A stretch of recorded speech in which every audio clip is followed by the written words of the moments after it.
based on whether he believes risk aversion on one hand, that is no strike, or risk readiness on the other, a strike, which option makes him appear the strongest and which option carries more risk with respect to the perception that he's weak.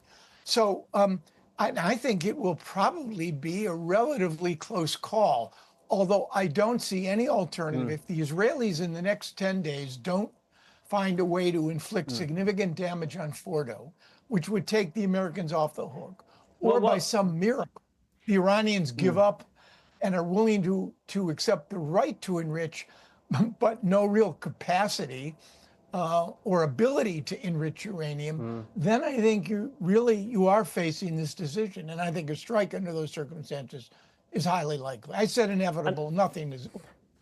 Many things. How would the US avert another one of those forever wars that Donald Trump used to be so passionately against if he were to strike Tehran? Well, it depends how you describe a forever war. I would argue that Iraq and Afghanistan, the two longest wars in American history, where the standard for victory was never could the U.S. win, but when would it leave and what would it leave behind? Those are 20-year propositions. We're not talking about a 20-year proposition. Are you sure? It doesn't mean that there won't be escalation. Well, look, in order to have a 20-year war, you need a sustained capacity to essentially oppose or keep the United States militarily preoccupied. And then you need a set of objectives on the part of the United States, which go beyond simply trying to inflict a devastating blow on Iran's nuclear facilities. I see no chance of a deployment of the largest projection of military power since the Second Iraq War. No. You don't think Iran will retaliate, though? You don't think Iran will retaliate and this will escalate and who knows where it all will end? Well, but it's the who knows where it ever ends proposition that I think is frightening, to be sure. But it's not the kind of forever war that would occur on a day-to-day basis with the Americans deploying hundreds of thousands of forces in Iran, and Iran with the capacity to, well, first of all, the Americans are not going to deploy ground troops. Do you think the White House, sorry to come in there, do you think the White House has thought through the possibility that the Iranian regime collapses?